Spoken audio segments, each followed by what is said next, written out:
I'm Scott Nelson. I lead the instructional media team in the for Ohio State Online. I'm super excited to be kind of help facilitating, moderating the DEIJ and course materials, connecting students to their live experience. We have a lot to get to and not a lot of time. So I'll do some quick intros around the room with the folks that are in here. First up, we have Ryan Sheehan. Ryan, if you can give everyone a nice big wave. He is an associate instructional designer in the Office of Technology and Digital Innovation. Thank you for the double wave. We have Melissa Clark joining us all the way from Cleveland as a visiting assistant professor in criminology, anthropology, and sociology. So welcome, Melissa. Asa Baird from The Ohio State University, recent graduate, will be walking across the stage at Ohio Stadium on Sunday on Mother's Day. So welcome, Asa, bringing our student perspective. We have Anna Meyer also joining us today from the Center of Bioethics, who will be sharing some of the work that they're doing to include inclusive media into their courses. And the one and only Courtney Teely is also an associate professor in biomedical education and anatomy. So we're super excited to have everyone here joining us. I think Ryan is going to be sharing some slides and talking through kind of the agenda for today. I will be monitoring the chat as much as I can, the best I can. We have close to 100 folks in here, so I will do my best to monitor any questions that come in. If you have crowdsourced questions, feel free to put those in the chat. If you have specific questions that you want to go to the panel or anyone on the panel, please at me. If you have questions that you don't want to be publicly asked, but you're interested in, you can also direct message me, and I'll be sure to kind of back channel those to the appropriate folks. So hopefully that helps. Super excited you're here. And with that, I'm going to hand it over to Ryan, I believe, to kind of kick things off for us, right? That is right. Good morning, everybody. I just shared a PowerPoint and then unshared a PowerPoint. So now I'm going to share a PowerPoint again. Presenters, do we see a PowerPoint and not my embarrassing desktop? Okay, fantastic. We all do not need to see the state of my desktop. Welcome, everybody. We are already been introduced. I'm going to go to the agenda, but the name of our presentation, for those who need a reminder, is Diversity, Equity, Inclusion, and Justice, or DEIJ, in course material, connecting students to their lived experience. And yes, this is the prefab banner image for this slideshow, but there is a rhetorical reason I included it. So Scott already gave a little bit of an overview of the agenda, but we did our little intro. We have a little bit of audience participation coming up. Whenever we ask for audience participation, Scott mentioned you can message him directly, but also feel free to use the chat or just quietly reflect to yourself, do whatever is comfortable for you. Then us folks from ODTI, that's me, Melissa, and Asa, will talk about our inclusive media project. Our folks from bioethics will talk about course materials, that's Anna and Courtney, and how we all collectively thought through DEIJ in our various instructional and instructional design work. Then we will open the floor for some questions from you all for a panel discussion. And then we do have a closing activity with, again, audience participation caveat. So let's start with an icebreaker. Can you think of a time you saw yourself represented in pop culture? And next to this is a picture of, I believe that's Emily Deschanel from the television show Bones. So using the chat, go ahead and just write a character. It doesn't have to be a one-to-one representation. Obviously, representation is complicated. And Ryan, when you ask this question, are you having folks reflect on their kind of area of expertise, their kind of career field areas that they're leading or teaching, or just in general? Well, you certainly can. Bonus points if you can, but it's also okay if not, because that's an important data point, right? Not everybody's represented in their profession. Jonathan Baker, Fresh Prince, love it. Luna and Leslie, nope. I have been told I'm like Rob Lowe's character from Parks and Rec, who's very excited all of the time. Anyone who knows me knows I am not that. All right. Melissa, do you want to talk a little bit about why we chose this image to accompany this question? I would love to. Okay, so my character is, of course, Bones. And if you aren't familiar with that show, it aired on Fox from about 2005 to 2017. And it's been significant because the character is a forensic anthropologist and bioarchaeologist, and she works in a fictionalized version of the Smithsonian, and she solves crimes, and she's really cool. And really prior to the early 2000s, anthropology was almost an exclusively male-dominated field. And then since then, there's been a large shift.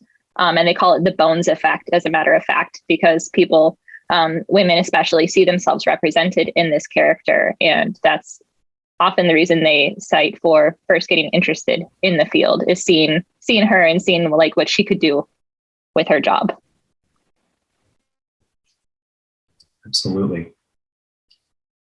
Yeah, and this is an important reminder of why representation in pop culture matters, but I think it also opens the door up for some of the other conversations we're going to have today about representation is complicated. All DEIJ work is complicated.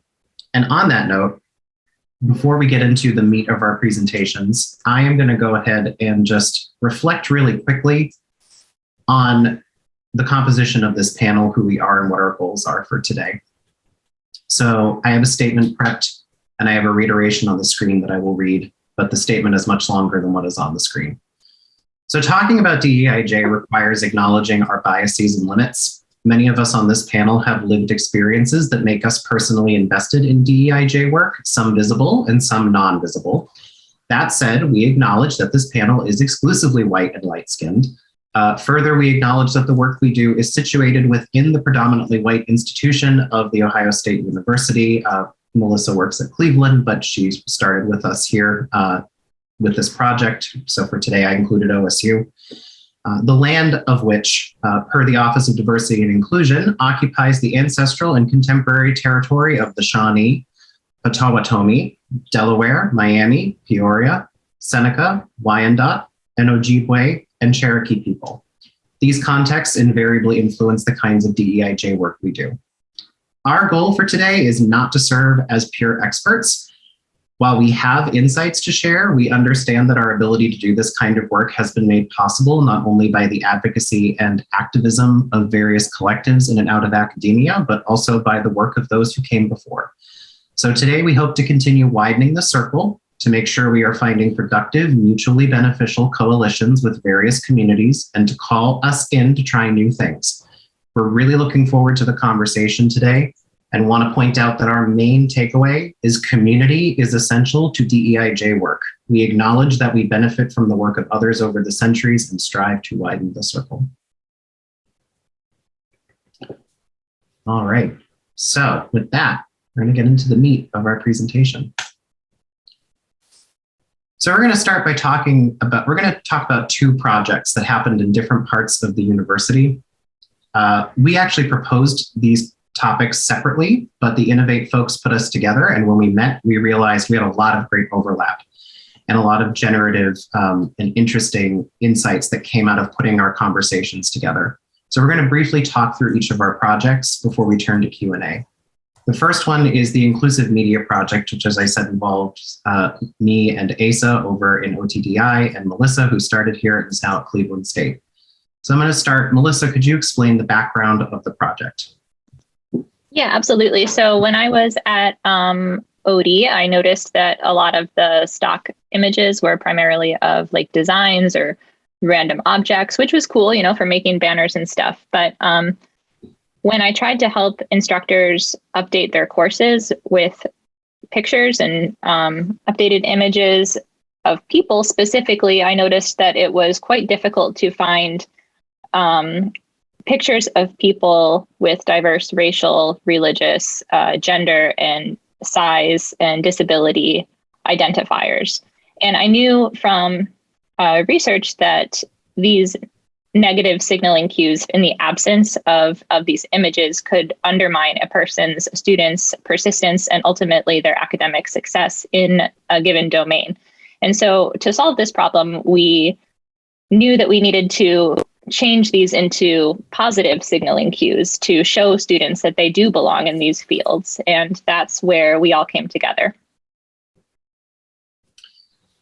Yes, so Melissa went ahead and put together a proposal explaining that we needed some more diverse and representative images, but also included a call for a student worker, somebody who was from the OSU campus, to come in and take photographs of students who were part of our community and to represent the diversity of people who are on this campus already, with the understanding that we still have a lot more work to do. So Melissa went to go take her wonderful job over at Cleveland State. We miss her terribly on our team, but she's doing amazing work, and handed the reins off to me. And together with some of our other team members, we pulled together a job proposal and a hiring committee and interviewed a bunch of really wonderful students and selected Asa as our first inclusive media specialist. So Asa, would you like to talk a little bit about the work that you've done this semester? And I have some of your examples to show when you get there. Yeah, absolutely. Hello, my name's Asa. So like Melissa mentioned, our goal is pretty much to show a more accurate representation of Ohio State's campus, student and staff population. So one of our main goals is to collaborate with student organizations that primarily promote diversity and inclusion on campus within their organization, all that stuff. So it's actually perfect working with student organizations like this because it's able to make our institution more representative of students because these are actual students in these student organizations. So it's great. We've worked with three student organizations so far. Black Men in Medicine was our most recent shoot, actually. You can see Corey Gatewood and Dr. Fowler in these photos. It was so great working with these guys. And one of our main goals when we're doing these photo shoots is making accurate representations, focusing on tactics to make our photos flattering and coming from an appreciative viewpoint. And we also, at the end of our shoots, we also like to make it a point to redistribute our images that we've collected, so that groups can use these for marketing tactics in the future, and so that it's kind of like mutually beneficial. We also have another shoot on here. It's nursing students of color. This was actually our first shoot that we did. Ryan, do you want to switch to the next one? Sorry. Oh yeah, no problem. Awesome. And this was really cool. We got to do like mock photos of like clinicals and stuff like that. And this has a lot of practical use for Ohio State's online courses and even Marcom, and for, like I said, their own marketing tactics that they can use these photos for in the future. Yes, and beyond this, ASA has also been working to go through all of the different royalty-free image sites that are available to help cultivate what diverse images do exist. And you might be wondering, why go out and take all of these photos when we have all these royalty-free sites? Plug for the Q&A, ask us that question, because Melissa has a very interesting set of answers. So we wanted to take today to celebrate this work, but also acknowledge that this has been kind of complicated. ASA has hit some interesting constraints in doing this work. And I don't know if you want to allude to that really quickly before we turn it over to our colleagues in bioethics. Yeah, sure. Just really quickly, some of the things that we've run into is accurately representing images through metadata. That was one of our early conversations that we had. Ways to make photos easily retrievable through metadata, while also being respectful and representative of the students that are featured in the images. Another obstacle that I personally face at the beginning of all this, beginning of this project before I started shooting, was understanding not only the importance of shooting people with different complexions in photo shoots, but also understanding how to do this accurately in a way that is flattering to people with all different skin complexions, but through careful consideration and research and collecting sources and testimonials from other photographers that have worked with people from all different backgrounds. I'm personally definitely a lot more confident with photographing people with different complexions and understanding the importance of knowing how to do that. Thank you, Asa. And Elena asked, where can we find these stock images? I know that these are the original ones you took. I believe there will be plans to make them accessible to folks, but we can circle back to that later because I want to give some time, but just to acknowledge that I saw your question, Elena, and it's great. But I do want to move on to our wonderful colleagues over in bioethics who had a similar conundrum in their curriculum, and they are going to talk about the strategies they used to reorganize their course materials. To take it away, Anna and Courtney. Great. Thank you so much, Ryan. So as was mentioned, not just when we are creating courses do we want visual representation, the students are relating, seeing themselves in the coursework. As instructors and faculty, something that Anna and I have spoken about is how do we make sure we're being cognizant of the materials that we are having our students engage with in the actual course content, representing diverse perspectives, diverse thinkers. As a field, bioethics is very multidisciplinary and interdisciplinary.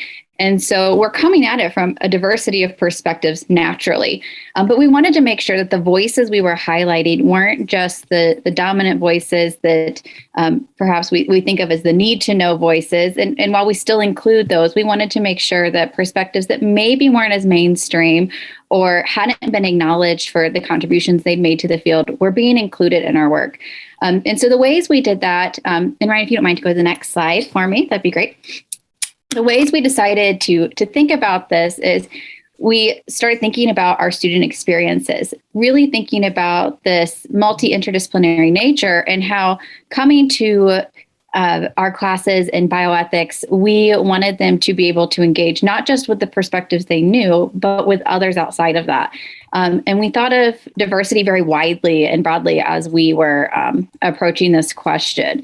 And so we wanted to make sure we were giving attention to voices that perhaps had been either excluded from conversation at some point or marginalized. And we did that through looking at scholarly works, kind of the traditional academic sources we think of with journal articles, book text, things like that. But we also decided to broaden it beyond that, to include other forms of media that perhaps allowed for voices to be heard in ways that maybe the Academy hadn't in the past. And so that was kind of our approach. You can see on the slide, these were some of our guiding statements that we used. And then Anna really took this to heart in forming, we focused, our class we're focusing on for discussion day was our symposium course.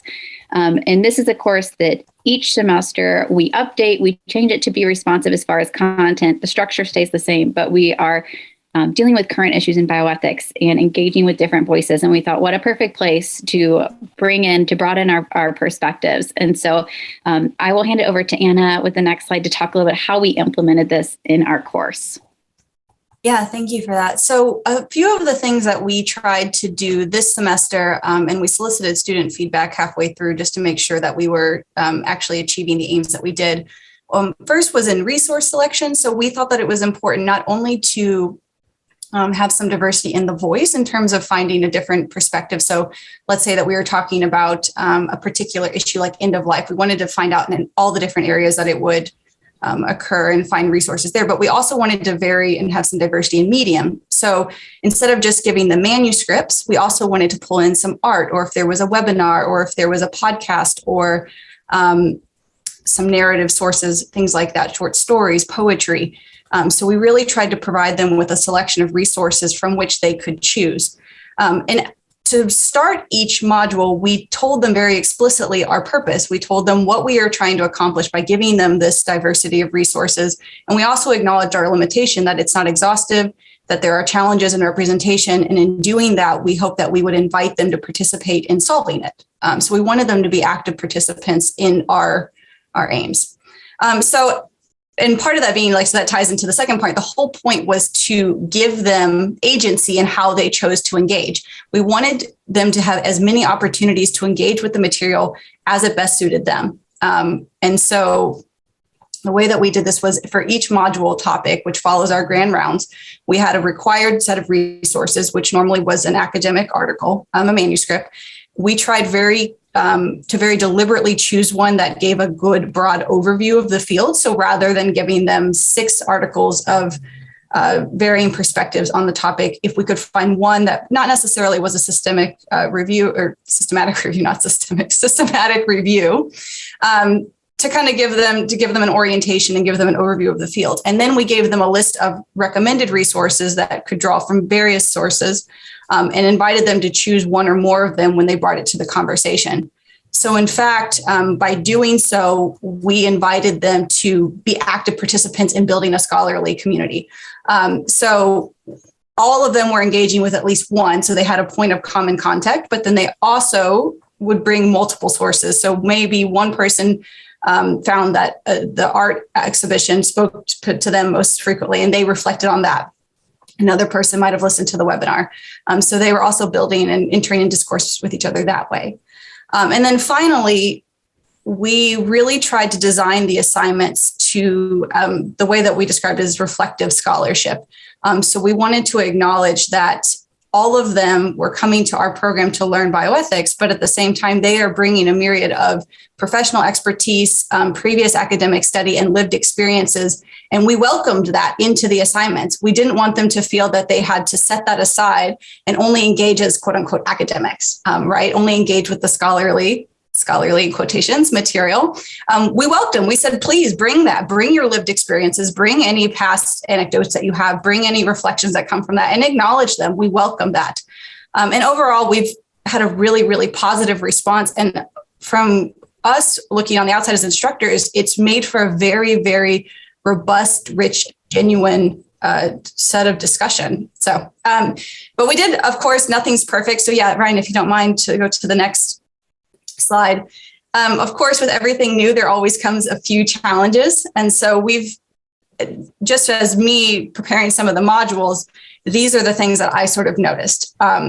One is in terms of workload. So obviously it is significantly harder to look for more resources, right? It's very easy, particularly with the training that we had that was always focused on finding manuscripts. It's easy to go to a database or the library and pull articles.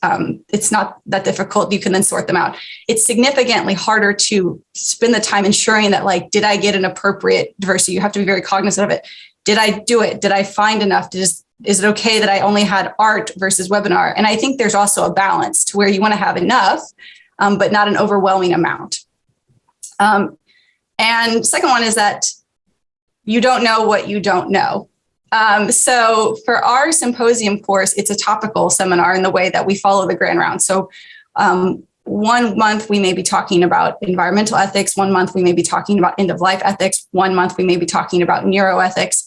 And while the students quite enjoy that and it brings a lot of richness to the course, it can be difficult to find marginalized or quieter voices. And that is because, so as an example, my background is public health. You know the obvious sources. I can look at public health organizations that are quite visible. I can look at known public health journals. I can look at widely publicized initiatives, but that doesn't always capture the actual voices underneath, right? There may be different forms. So a particular subfield may have more of an active voice on social media. They may have one more in a forum. They have separate meetings. And so without being part of those fields, it can be difficult to pick up on those subcurrents and those pockets. So there was some challenge there.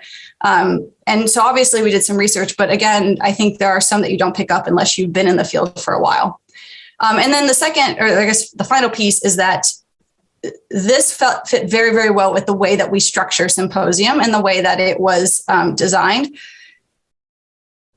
Is discussion centered and it changes in topics. So it was much more coherent with this goal. It may be more difficult in non-discussion centered courses, particularly in terms of trying to ensure that you have equivalency between sources, that you're still when you're selecting it, you're looking for diversity, but also quality and ensuring that they are getting meeting all of the core competencies of the course. So that's probably not the best explained, but this is particularly what I learned, and I'm a new instructor as well. So this was a learning curve for me. And we solicited feedback from the students to kind of ask, did this work? Where did you find better? You tell us, do you know a subcurrent? And so it was quite fruitful there. Okay.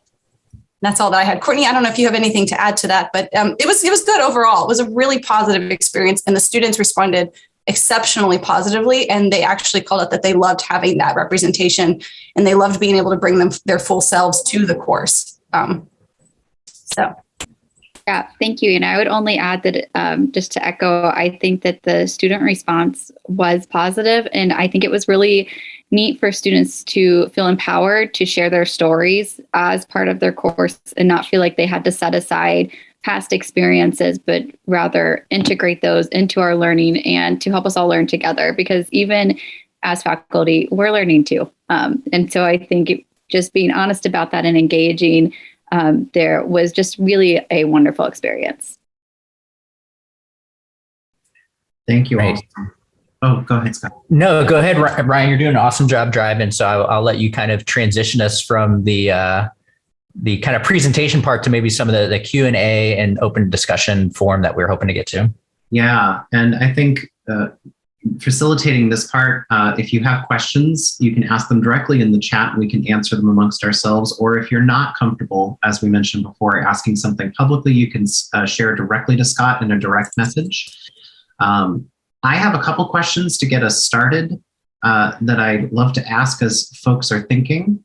But I do want to start with a reflection piece of, I love our diverse and inclusive media project on ODTI. It has been a joy working with ASA. I am so indebted to the work that Melissa did.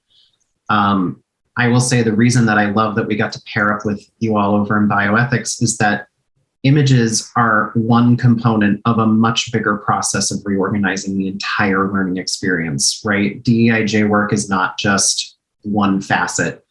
Putting inclusive media does not make the course itself accessible to everybody, right? And so I really appreciate and value all the critical work you have to do to redesign and think through course materials themselves, because I know it's something we do in our jobs as IDs.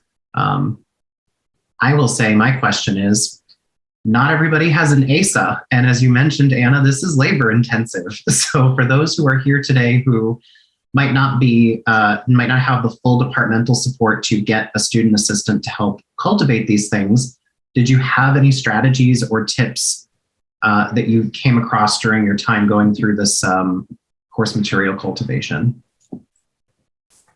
So I have two that helped me. One, and I borrowed this from they said that if you really want to be part of discussions, just start following people and seeing where the conversations are happening. So thankfully for us, we have our grand round schedule in advance. So if I know that a discussion about neuroethics is coming up, and I know kind of the historical background, so we used academic Twitter is where I was. You can follow the conversations. You don't have to be participating. You can just be watching and learning as you go and starting to get a sense of where you should start looking. So the communities themselves, whoever the experts are, find them, follow the voices. And then I think the second one is that we invited our students. So we didn't have an ASA in our department, but we had a whole bunch of ASAs, potential ASAs in our class. And we told them, like, we want you to be participants. Like, we're giving you recommended resources, but if you have one, please bring it. Welcome to the space, your selection of resources. Ours is not necessarily superior to yours, and we recognize that you bring that value. And that helped quite a bit as well. And so I think it was a good effect. Awesome. Thank you all. I do want to make sure there was a couple things that came up in the chat. One, we will definitely be sharing out. This is being recorded. So if you came in late or need to hop off, we will be sharing the transcripts and the recordings of all this. The other big question, I know Elena and Summer, sorry, Elena, if I mispronounced your name, were asking about how do we get access to this content? You guys are creating amazing stuff that everybody wants, but doesn't have the resources to just go out and get. How do we share this? And maybe this is a loaded question that I'm putting on you, Ryan. that I can also answer. But what does it look like as we hopefully continue to grow and expand our ability to capture inclusive media? Yeah, and I think that actually lends itself well to talking a little bit more about what ACE has done besides photographing. Wow, words are fun today, y'all. Photographing. And also to talk about some of the stuff that Melissa and I encountered when we were looking through stock photo repositories. So a lot of the work that ACE captured on campus, as you can see, is representing so many different folks of different racial backgrounds. One thing that I had him do this semester too is that wellness and healthcare classes tend to frame folks who are fat, I'm using that as a neutral term for fat activists, as like pitiful victims who are unactive and maybe even from the waist down. So I had Asa cultivate pictures of people of all shapes and sizes looking happy and doing things that I will be using in those courses. And so those materials definitely exist, and I see so many wonderful ones being shared in the chat. But it was great to have Asa to help sort of sort through them. Also, Melissa, do you want to talk about some of the stuff we learned about stock photo images? Oh boy, I would love to. All right. Okay. So one of the concerns that we initially had was that we'd get these collection of photos and be like, all right, we solved racism, we solved ableism, we solved fat phobia. Like we solved all these problems. I put a picture in my online course and we're good to go. But in terms of curating these images, we have to be very mindful in the ways that we're doing it. So there are three kind of interrelated components to the curation of these photos and accessing them. So the first is being fair to the students that we have. We want to make sure that we're giving our photos capture like an authentic student experience. It's not like we're equitable in how we are paying students for their labor and their time. So that was important to us in actually saying to our students, we value what you're doing. Here's some money to do that. The second is that some of these stock photo companies, they have like the paid subscription, and then they've got the free ones, right? Which I presume are funded by the people who have the subscriptions. Now, even though we are superficially, when we're using those, we're superficially, putting our picture on it, our stamp on it. Those companies are often owned by white male CEOs. And in some cases, we found that those companies are also helping to fund violence carried out against predominantly Black and brown countries. So we didn't want to be, what's the word I'm looking for? Just superficial in what we were doing. We don't want to be we don't want to be presenting this like, here's this wonderful range of like melanation diversity, but then also supporting a company that sends drone strikes over to Afghanistan. We don't want to do that. And so one of the last component is we really want to be authentic in our actions and cognizant of who we're paying, where the money is going, and who's benefiting ultimately from our photos. Yeah, performative, exactly. Thank you. That's the word I was looking for. I will also touch on, I know a lot of people there came up, we're going to have some additional resources. We're trying to share as much as we can, but we will definitely share the job position description that Melissa spent a lot of time helping us kind of craft, and Ryan continue to form and shape with anyone who wants to maybe take this to their department or program or colleagues and say, hey, can we make this a priority? We hear everybody say DEIJ is a priority, but let's put our money where our mouth is a little bit here, right?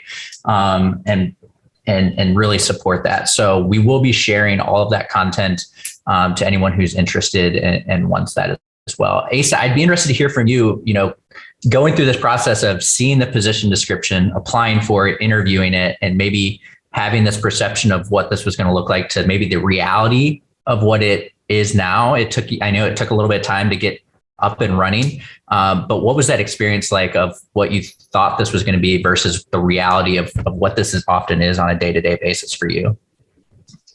That is a good question. So when I was first brought on, it was kind of up in the air exactly what I was going to be doing. There were a lot of goals, and not exactly direct paths to those goals. So it was actually really, really fun for me to kind of make the position my own, and kind of, take an initiative and really drive those goals that were initially outlined. For instance, I know the title of my position is called Diverse and Inclusive Media Student Assistant. There's a whole heck of a lot more that we do. For instance, when I was talking about the obstacles we face, or that I personally faced with photographing different complexions and learning the importance of that, I was able to create a document that had a bunch of sources on it, where I could take different testimonials from other photographers and stuff, and really create my own resources to help other people in this position in the future. I've been able to create a pretty comprehensive list of different student organizations on Ohio State's campus that promote diverse and inclusive diversity and inclusivity inside of their organizations on campus, for potential future collaborations and stuff like that. It's just been really awesome to kind of build off of the original goals that we had for the position and take it to new levels and discover maybe what this position could be in the future. That's great. Thank you. I'm interested, Anna and Courtney, you've obviously gone through this and done this work. A lot of our work is iterative, right? And what is phase two, or what is the longevity or kind of growth of the work that you are doing now, scale or continue, I guess, would be something I'm interested in. Yeah, that's a good question, and something that as we're reflecting on this course and how it went with these new initiatives, not that we weren't trying to be inclusive prior to this, but we really just were very intentional about it with this class this semester, recognizing we needed to be more intentional about it. So moving forward, as program director, this is something I'm going to bring up to all of our faculty especially as we're doing our course review cycle. It's a natural place for us to think about these things, to build it in. And I think when it feels probably less daunting to faculty when they know they're going to have some support with your wonderful team. And doing so, I think that collaboration piece is so helpful and essential. So I think that that's something that I'm going to talk to our team about as we're moving forward with course updates, but of course in future builds as well. Just saying, these are things we need to be cognizant of, and not just cognizant of, but act upon now. So recognizing that, and I think as we continue to learn, being humble, right? I don't claim that we know everything at this point. We are still learning, and I hope we keep that posture of humility as we're learning, and recognizing what we don't know too, so we can reach out to all these wonderful resources we have at OSU, people who are doing good work, connecting across colleges and connecting across resources with our wonderful librarians, teams such as that can really help offer support to our faculty members, so they don't feel overwhelmed with this task, but recognizing, hey, we do need to be really intentional. So I think programmatically, this is something we're going to encourage, but also I'm going to be reflecting and asking how we can offer the support to make it a reality for our faculty too. Awesome. And Thank if you want to add, I just took over. I'm going to make sure you don't have anything to add.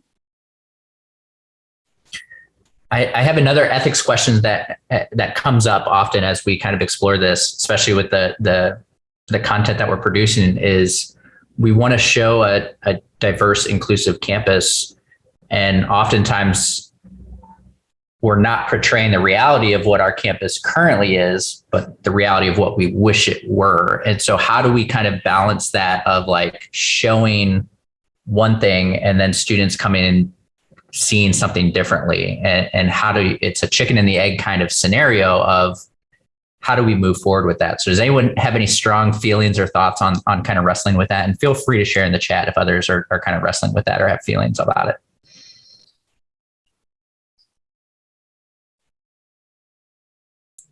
I do, but I also recognize that I've been driving the car, so to speak. Choose your vehicle. So if anyone has anything they want to add before I jump in. Go ahead, Ryan. Yeah, so this is tough because one of the things that when I would share this project with folks, both on and off of my team, the anecdote that I kept hearing over and over again, our project being, we have a student coming in, they're going to photograph people on campus, it's going to be great, was I had a friend who was like the only Black person in their program and was used all over the company, like the website, as the Black person that is in this department. And that is something that we are highly cognizant of. Yeah, the token. We're trying to remain really cognizant of that, and I commend Asa on his work to try to work through that. The other thing too is there are certain student groups that, and this is based on a conversation I had with my colleague Ryan Patras. I don't know if she's in here, but I want to give her credit for this insight. There are student groups that maybe are hesitant to take pictures. For example, folks with disabilities are really used to being exploited, and are very suspicious of any sort of "can we come and take pictures of you" type situations. So additionally, we also found in stock photo repositories, most wheelchair users are using hospital chairs, which is fine if it's a short-term thing, but there aren't a lot of diversity of even the wheelchairs and devices and assistive technologies that people use. So these are all really important considerations, and I'm still wrangling through them. I don't think they're going to have an easy answer.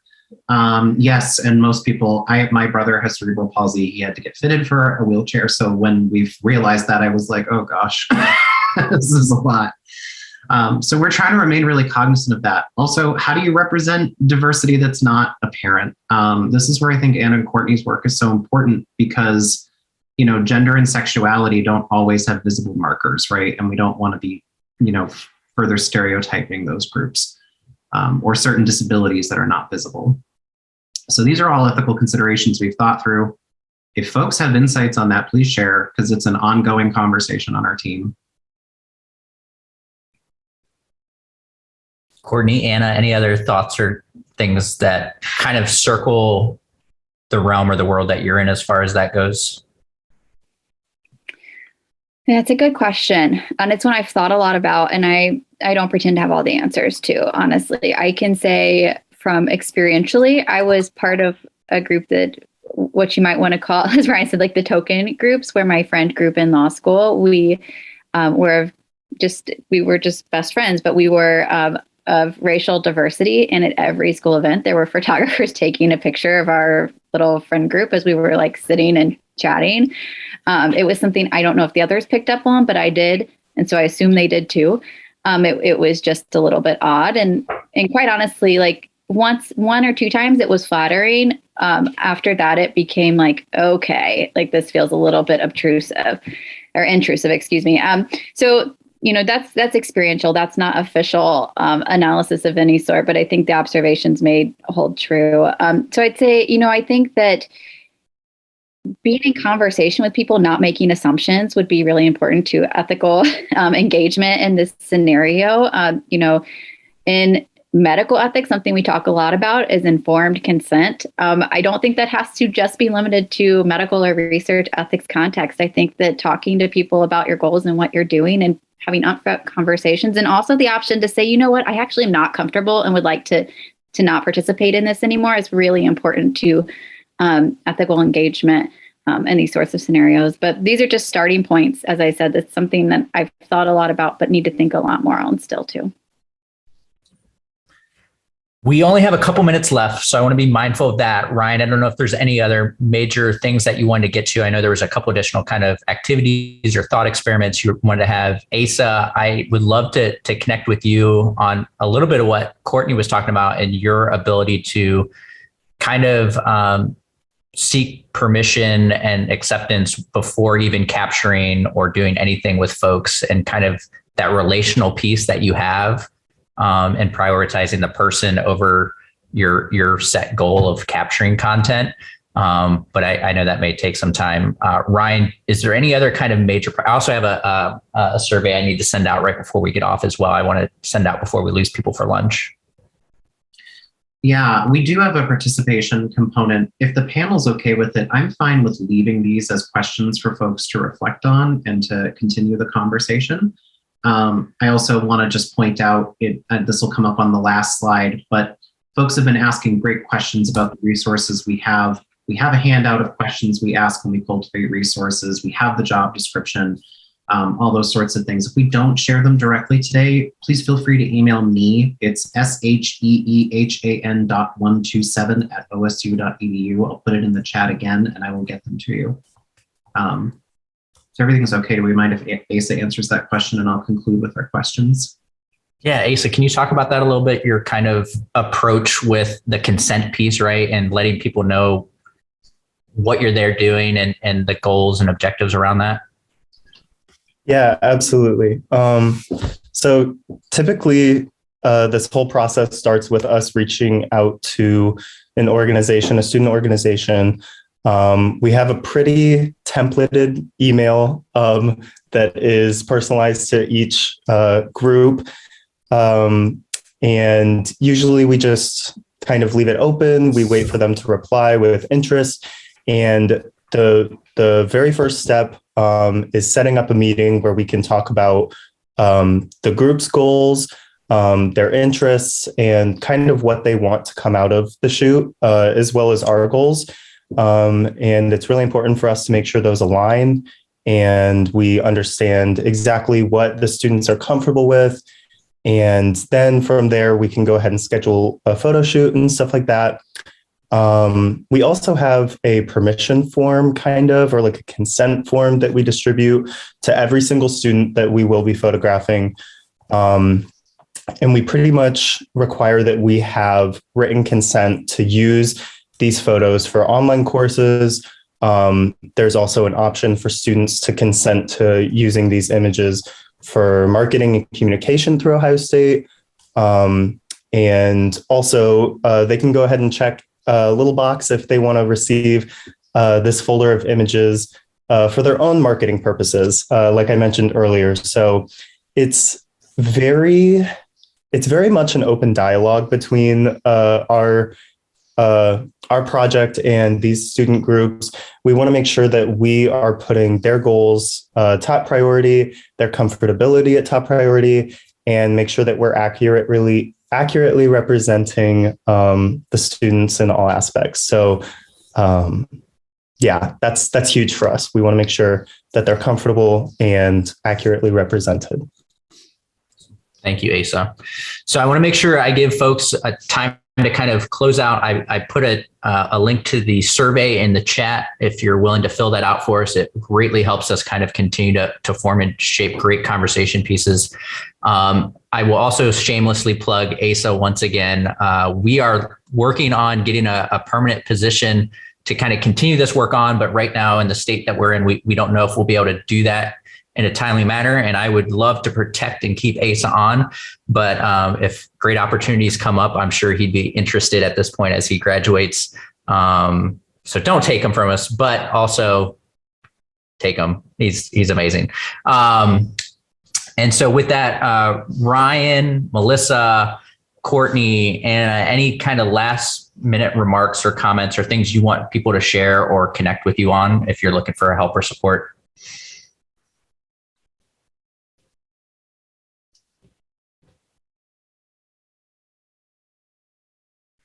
I will plug my email again, and I'll put it in the chat like I promised, and then completely forgot.